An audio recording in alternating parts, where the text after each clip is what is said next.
Man United are about to sign Onana. Where does he rank in Premier League goalkeepers coming straight in? This is big question. Massive question from Mark Goldbridge here. I want to get your opinions on this. We're going to be listening to one of his takes, a bit of Rory Jennings, a little bit of TalkSPORT as well, talking Chelsea and Arsenal.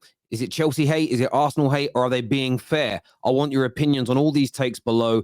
Make sure like buttons are hit. Make sure you're subscribed as well. But back to the GOAT Goldbridge here. He's not a goalkeeper that's got anything to prove. He's just played in the Champions League final. Personally, I'd probably put him first or second. Maybe you've got some thoughts on that, rival fans. Just looking at first or second. Alisson's number one for me, because he's been so good with both the shot stopping, commanding of his box, one-on-ones, and the ball at his feet for such a long time now. Alisson remains number one. It is between Onana and Ederson.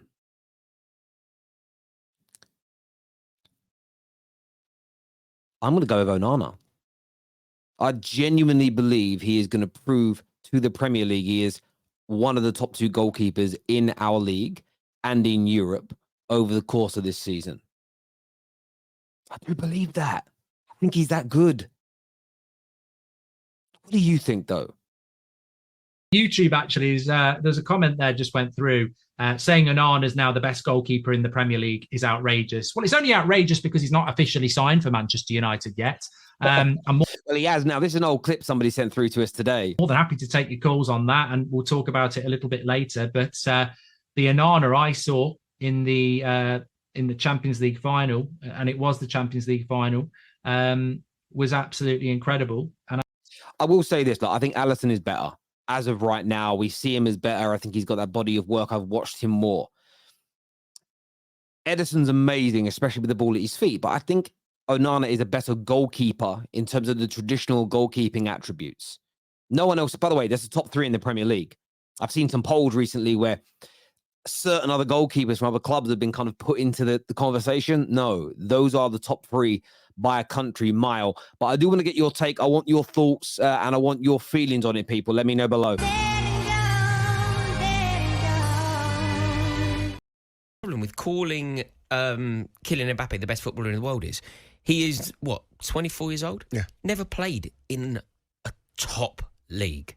Very, very true. Been saying this for years. I rate Mbappe. I think he's amazing. I think he could be the best player in the world. But you have to prove it. I just spoke about Onana. I think he's top 1, 2, 3 in the league. That's my opinion on what he'll prove to be. Same for Mbappe. Let's carry on listening to Rory here. He's never done it. He's never done it in a top league. And he hasn't done it. He hasn't done it in the Champions League either, to the very top level. Yeah, you're right. I mean, he's scored goals in Champions League, but you're right. When it comes to that point, where it matters, he maybe has lacked. But look, there's an argument to say he isn't. I'm not going to, die on my sword here and say he is. I think he is. Interesting one there from the boys. Interesting one. Who's better than Mbappe right now? It depends on what you rate as a footballer. There are some people that will see KDB as a better footballer because he's a better overall technician. Some will look at it as goal scoring is the hardest thing to do in football. Mbappe is the best in the world at that right now.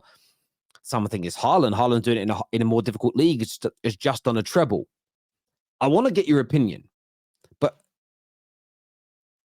I've said for a long time, for Mbappe, listen, a lot of people will look at Mbappe's already got a legacy in the game. There is no doubt about it, in my opinion. He's won a World Cup. He was brilliant at 2 World Cups. He's got a lot of goals in the Champions League for a young man. But I think he has the potential to move into that top bracket that Messi and Ronaldo are in. But doing it consistently in one of the biggest leagues in the world is a huge box not to tick. If you put Messi and Ronaldo, I think, are in their own category. Then you've got the group of players underneath it. The Zidanes, the Ronaldinhos, the Thierry Henrys, Paul Scholes, Wayne Rooney, Ryan Giggs, Steven Gerrard. These players that are in that group. Mbappe's probably already in there in many people's eyes. But the one thing that he doesn't have that they all do is that body of work in one of the hardest, most difficult leagues in the world. Does he need it? Is Rory Jennings right? I want to get your opinions. I want to get your views on it. It's an interesting debate. Let us know below. Up next, we're going to be taking a look at something that I think he called him Ornstein. It's not Ornstein.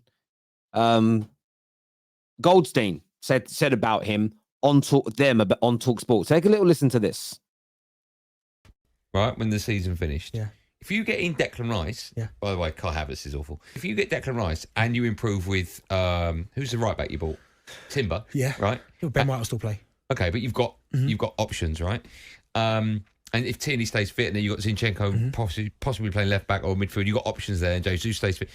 You've got to be winning something big. You can't finish second again with all that money. Yeah, but you can, because you can, because Manchester City and they just won the treble.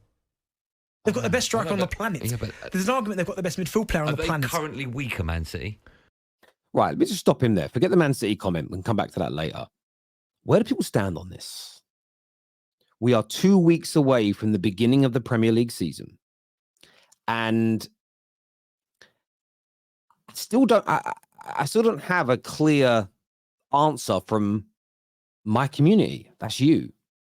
What do Arsenal need to do next year for it to be considered a successful season? And that is what I want to know. I want to get your definition of a successful season for Arsenal next year. And what does failure look like?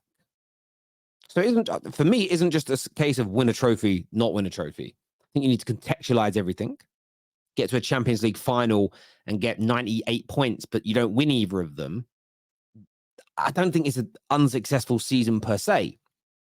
But finish fourth, nowhere near a title race, go out in the group stage of the Champions League and don't win a trophy, it's absolutely sackable. Are we seeing too much pressure being put upon Arsenal? And that's an interesting one for rivals to answer. Or are we in a situation, is the pressure being mounted? Is there Arsenal jealousy, Arsenal hate, Arsenal, the doubting of Arsenal? Has it crept in again already? Or is it fair to turn around and do what Goldstein has done here and say, listen, if you don't win something big next season, it's a disaster. It's a terrible season. It isn't good enough. 700 odd million pounds spent for one FA Cup. And that FA Cup was one with the squad that the manager stripped apart. His team he's built by himself has won nothing. Or are we being too simplistic with that? I want to know your thoughts. Is it fair or is it Arsenal hate? Let me know in the comments section below. How dare you? I do. I really do. How can you say that? Their midfield is empty, right? Well, no, they've looked all right in pre-season. Oh, you can't tell.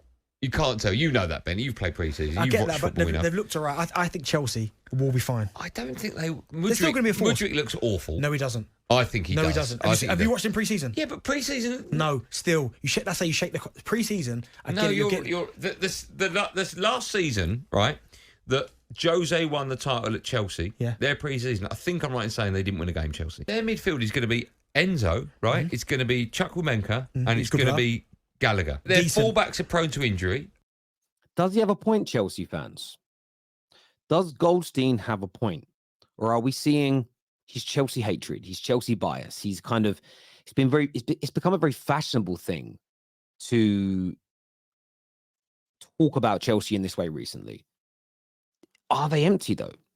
Injury-prone fullbacks and 3 midfielders, all of which are very young and or inexperienced. 2 weeks. 2 weeks to go. What are we saying? I really want to understand.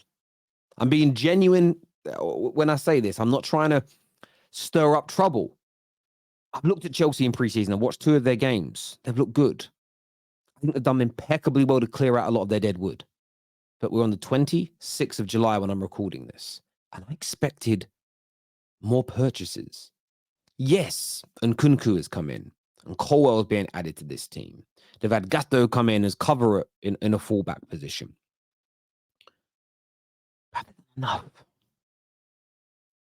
Especially in the middle. Is that middle going to be able to cope with Premier League football all season? Now, look, I don't want anybody other than Man United to do well. I'm a Manchester United fan in case you're tuning in for the first time. But if I take my Man United hat off and talk about this objectively, just talk about it objectively, I would be concerned as a Chelsea fan right now. That is what my head and my heart as a football fan is telling me. They just need them signings. You add another attacker. You add